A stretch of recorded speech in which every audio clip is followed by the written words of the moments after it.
Greetings, Commanders. Whether you love them, hate them, or tolerate them, you have to agree that the Empire makes some beautiful looking ships. Today we're looking at the Imperial Courier, which is so much bigger than I originally thought it was.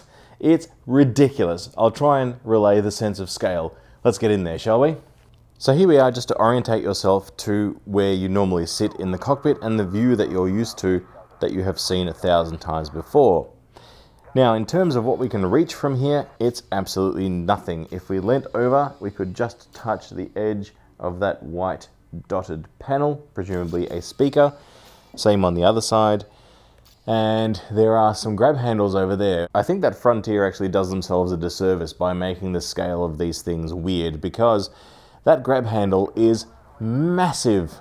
I don't think I could wrap my hand around it. It's really thick and about that long.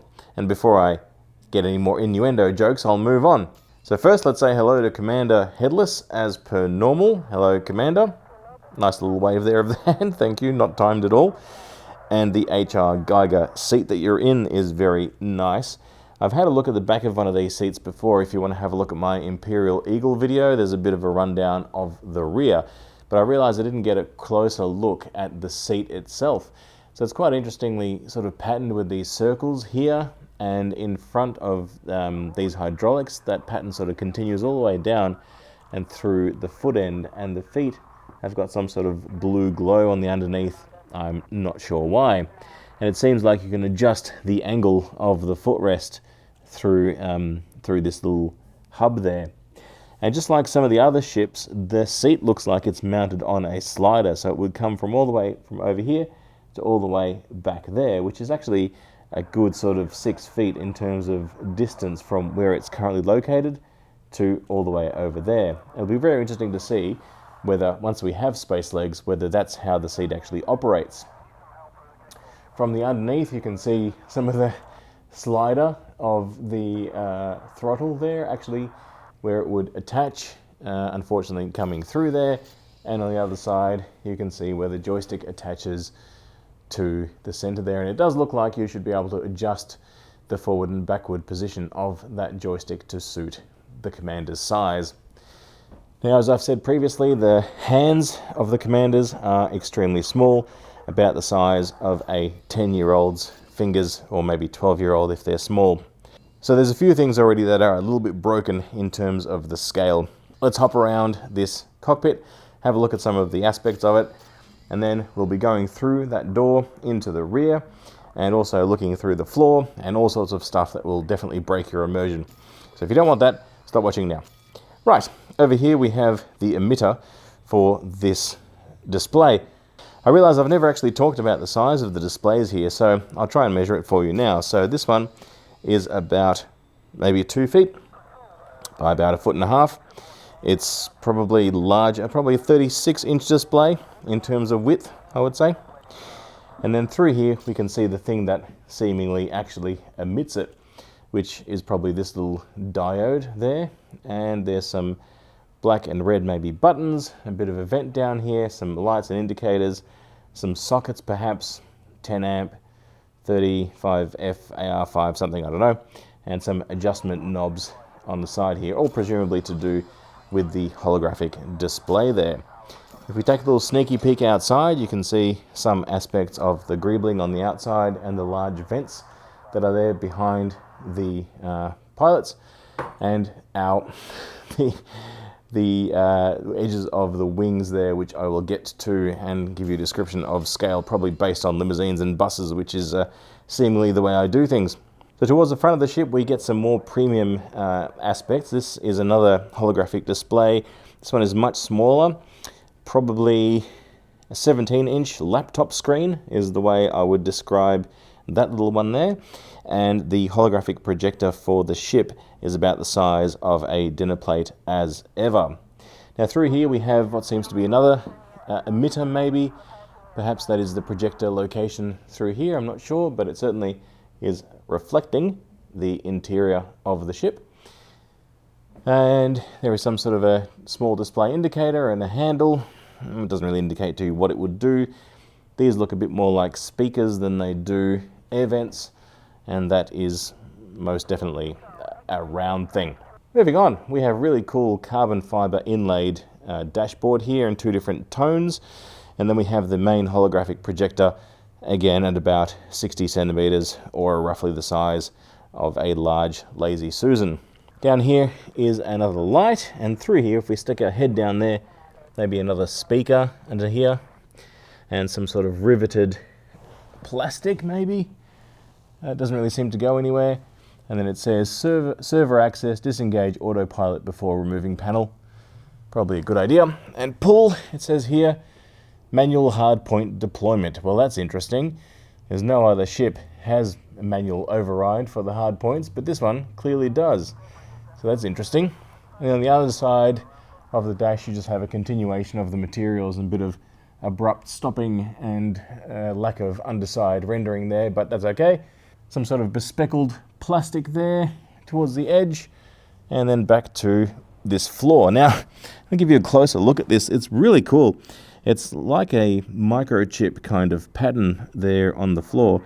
Totally unnecessary, but and seemingly you only really get to appreciate it if you're actually lying on the floor like I am. But there you are, for your enjoyment, seeing as though you can't see it when you're standing up or in the chair. Now the lower part of this panel down here shows some adjustment knobs, and well, from close up it actually looks kind of a bit crappy, but from a distance away it gives you a really cool sense of something really awesome going on over there. And it is mirrored and repeated over here along with the green shaded emitter. And here on the other side, again another approximately 36-inch display.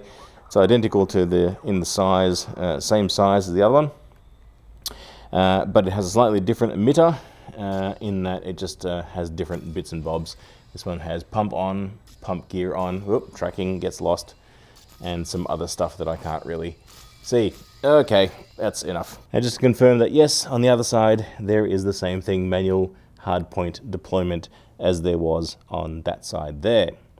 And the center has a little, maybe, yeah, looks like you might be able to pull that up. No, just some sort of a panel. All right, cool. And in this side section here, we have some more sort of tweeter-sized speakers, and then there is a warning that says, exposed moving parts can cause severe injury. Lock out power before removing hatch. And the one thing that looks like it has some detail on it that I want to get close to is this, which is what looks like some sort of a system above the pilot. Now it's got an on, a 1, a 2, a 1, a space, a 2, and a 5. I don't know what that means. It just says good to my systems. It kind of looks like a digital radio maybe. Perhaps it isn't one, but that's what it looks like, and maybe some speakers to correspond with it in this sort of configuration and shape. And on the sides here, there's some tubes that say FCS, and there's another one. No idea what those mean. Now before we head into the rear, I wanted to show you this front aspect of the deck. Now this actually is what makes it seem like it's much smaller than it is. This area is huge. Now, just to give you the indication, I'm going to go and lie down on it and we'll see how far we can reach. Okay, so I can't lie down on it because the thing won't let me. It's simply too big, but I should be able to walk with it sort of stuck this way, this far through my chest. So if I walk over this way, this gives you some idea. I can't quite reach the end, but there are those little 2 knobby things that stick out with the blue lights on. And you can see how far I had to walk to get just to the end of this cockpit section. You could easily lie down on it. It's definitely the length at least of a single bed, probably more, and I'll tell you where I can reach the sides here. That's about the arm span that I can touch both sides. So it is significantly large. I'll just run my hands along it to the front, so that gives you some idea of how large that section is, and we're not even at the end of it. So that's one of the things to me, I think, that gives this much more of a sense of largeness than you can really actually see otherwise.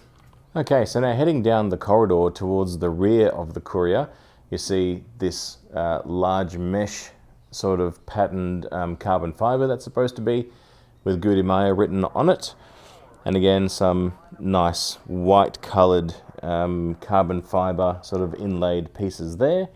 along with some discharge piping, 87E, and coolant circulation on the other side.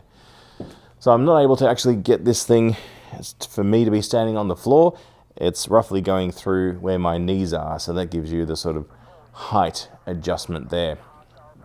Over here is a thing that is clearly hot, and it's not really clear what it actually is or does. And down the end here we have some sort of medical equipment, I'm guessing, through there based on that, and not much else to be seen really.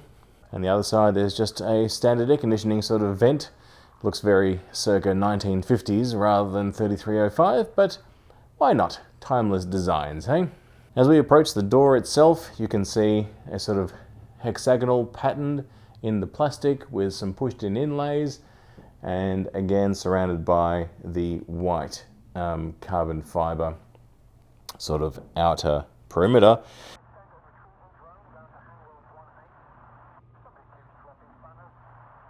So without further ado, let's step through this door and see what happens. Notwithstanding, again, I'm very low down, so you would step through much higher. Whatever, let's go through. All right, so on the other side of this door, we can start to see the wing ends there. Now, again, compared to a bus, yeah, it's about the length of a 70-odd seater bus and about the height of one in the center. Probably less so on the edges, maybe the height of the front of a high-ace van, where the white starts, not where the grey starts, but where the white starts, and then thickens to a bus, and then thins back down to a van, roughly speaking, at the end. There we have the ubiquitous cargo bay, which is the same size in every ship. Refer to some of my other videos for more information on those, and a bit of a view of the interior of the exterior, for want of a better word, on the sides of the ship itself. Now I'm sitting on the ground here at the end, so the floor is still coming to about my chest level now, but this is designed to give you a bit of a view of how much space there is for when we do get space legs. That cargo bay is about 10 to 15 feet away from me, away from this edge of the door, and the landing gear is all the way in the front there, sort of underneath, pretty much exactly underneath the commander's chair. So let's revert back to the commander and stick our heads through the floor. So if you stick your head through the floor here, the shape and texture of the landing gear is very disconcerting. If you thought the back of the chair looked H.R. Geiger-esque, well, look at that landing gear with all those pipes going up into it. What's interesting is that there is no obvious way to get into the ship from the front. And just like many of the other ships, the Courier has an entry to the rear. Now this one is interesting because it is on an angle at the rear of the ship itself. So you would actually definitely need to get a step ladder, actually probably a full-size ladder, unless that folds down and then folds out with stairs all the way to the back. That hatch starts at about 6 feet high, roughly my height. And the clearance for the underside of the ship is about 5'6", give or take, roughly speaking. The interior diameter of that engine there is probably the same as one of those slides that you would find on a kid's playground, like in a McDonald's or something similar. You know, those circular slides that you might go down, or a spiral slide. That's about the black part of the interior of that engine in the center. The two side ones are much smaller than that. They'd probably be maybe about 2 feet, maybe a little bit more than 2 feet in diameter. And looking here at the hardpoints as they deploy from the outside, you can see that it opens up very much like a jaw from a Hungry Hungry Hippo game, and then the thing actually comes out. And here's another view of the one on the other side, so let's watch that as it opens up. So you can see it sort of splits out and up as the gun actually deploys. And of course Hardpoint 3 underneath the nose, which deploys in a slightly different fashion, but still in relatively spectacular form as it comes out.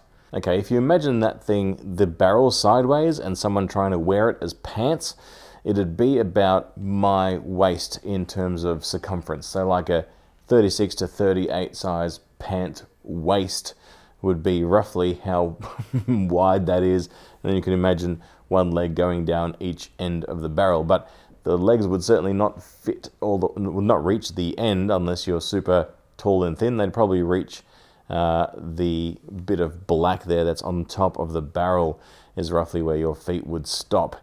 I'd like to see actually a human cannon in Elite Dangerous. That'd be rather amusing in space. And from here you can really see the shape and size of that landing gear. It looks much more like a lady's foot in a high heel.